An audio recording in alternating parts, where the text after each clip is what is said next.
is June, and all month we are celebrating Pride. Often when we talk about the LGBTQ+ community, we focus on young people, but seniors are part of this community as well, and they face unique challenges. My next guest is the Executive Director of LGBTQ Senior Housing, the driving force behind the Pryde, which is New England's first and only affordable housing for LGBTQ+ seniors.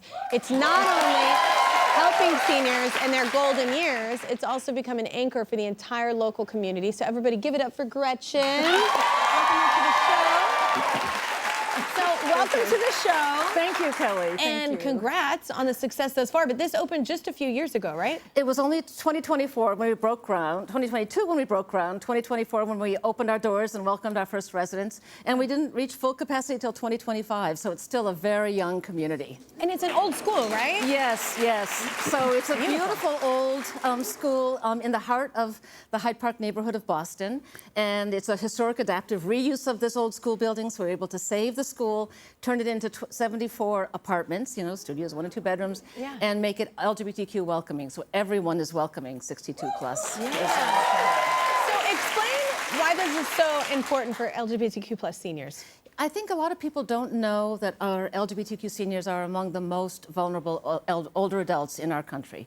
And the reason for that is that this is the generation that grew up before they had any kind of legal protection. So it's possible they lost a partner, a loved one during the AIDS crisis, and lost everything because this was before equal marriage. Or they were kicked out of the military and don't have VA benefits because of don't ask, don't tell, or had their children taken away from them if they were known to be gay early on. So they hit their elder years now with fewer social supports, smaller networks, smaller community supports, all the things that are really critical to age, you know, with dignity and age safely. And just to be human. Yes. Yeah, exactly, to have that social network and that community, and just that helps with mental and emotional health as Absolutely, well. absolutely does. Every single study says that it's isolation that kills us, especially in old age. And so we have created this amazing community where in the halls of the old school, people can sit and talk with each other, meet each other. We have amazing residents. We have the most amazing residents.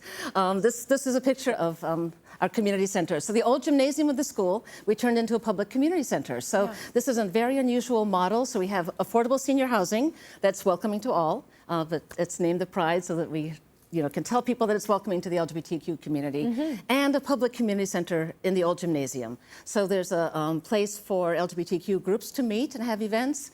It serves the Hyde Park community, which is an underserved neighborhood of Boston, where we don't have a senior center, for example. We don't have a community health center, and there's very little accessible community space. So our community center is filled with neighborhood meetings, neighborhood associations, coming together, political forums, as well as LGBTQ groups, and it's available for members of our community to rent as well. So we've had some weddings and bat mitzvahs and really cool events as well. This has had to have had such a huge impact on the entire community, right? It seems that way. So it's kind of good luck or fortuitous in some way that we opened right at the moment that backlash against our community really intensified. And we heard from LGBTQ groups and groups that serve LGBTQ community of Boston that they were losing places to meet that felt safe. And now we add a new layer to that our immigrant community is losing places to gather where they feel safe.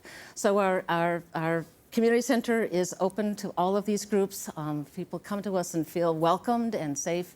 We are hosting all of the immigrant solidarity and support work that's going on in Hyde Park as well, because people feel safe coming to our building. I think my favorite thing about having angels like you on this show for the past 7 years is having just like real superhero humans come on and doing incredible work in their communities and really actually making important changes. That's been my favorite part. Thank you so much. So thank you for being here. Thank you for having me. Thank you, everyone. That was fun.